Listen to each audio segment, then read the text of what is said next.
ಶಿವಮೊಗ್ಗ ಜಿಲ್ಲೆಯ ಸೊರಬ ತಾಲೂಕಿನ ಶಿಗ್ಗಾ ಗ್ರಾಮ ಪಂಚಾಯಿತಿ ವ್ಯಾಪ್ತಿಯಲ್ಲಿ ವಿಕಸಿತ ಭಾರತ ಸಂಕಲ್ಪ ಯಾತ್ರೆ ಅಭಿಯಾನ ಹಮ್ಮಿಕೊಳ್ಳಲಾಗಿತ್ತು. ಕೇಂದ್ರ ಸರ್ಕಾರದ ಮಹತ್ವಾಕಾಂಕ್ಷಿ ಯೋಜನೆಗಳ ಕುರಿತು ಸಾರ್ವಜನಿಕರಿಗೆ ಜಾಗೃತಿ ಮೂಡಿಸಲಾಯಿತು. ಬೀದಿ ಬದಿ ವ್ಯಾಪಾರಸ್ಥರಿಗೆ 55% ಮಕ್ಕಳಿಗಷ್ಟೇ ಕೆಲಸ ಮಾಡುವುದಕ್ಕೆ ಶುರು ಮಾಡಿಕೊಂಡೆ.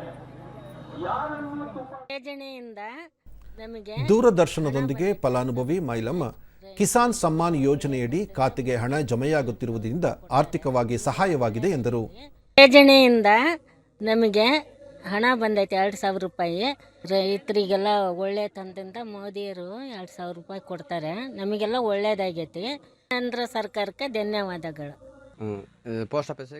ಮತ್ತೋರ್ವ ಫಲಾನುಭವಿ ಜನಾರ್ದನ ಸುಕನ್ಯಾ ಸಮೃದ್ಧಿ ಯೋಜನೆಯಿಂದ ಹೆಣ್ಣು ಮಕ್ಕಳ ಜೀವನಕ್ಕೆ ಅನುಕೂಲವಾಗಲಿದೆ ಎಂದು ಹೇಳಿದರು. ಈಗ ನಮ್ಮ ಅಕ್ಕನ ಮಗಳೇ ಒಳ್ಳೇದಾಗುತ್ತೆ. ಉದ್ಯೋಗಕ್ಕೆ ಕೆಲಸಕ್ಕೆ ಏನಾದರೂ ಬೇಕಾದರೆ ಅದರಿಂದ ಮತ್ತೆ ತಿರ್ಗಾ ಏನಾದರೂ ಯೂಸ್ ಆಗುತ್ತೆ.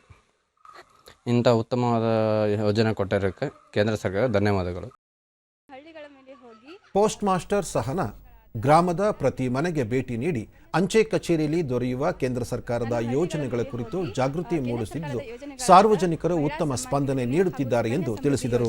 ಇನ್ನು ಹಲವಾರು ಯೋಜನೆಗಳ ಬಗ್ಗೆ ಜನರಿಗೆ ಮಾಹಿತಿಯನ್ನು ನೀಡಿ ಅವರ ನಮ್ಮ ಅಂಚೆ ಕಚೇರಿಯಲ್ಲಿರುವ ಬಡ್ಡಿ ದರ ಹಾಗೂ ಇನ್ನಿತರ ಕಾರ್ಯಗಳ ಬಗ್ಗೆ ಎಲ್ಲ ತಿಳಿಸಿಕೊಟ್ಟು ಅವರು ನಮಗೆ ಚೆನ್ನಾಗಿ ಸ್ಪಂದಿಸುತ್ತಿದ್ದಾರೆ.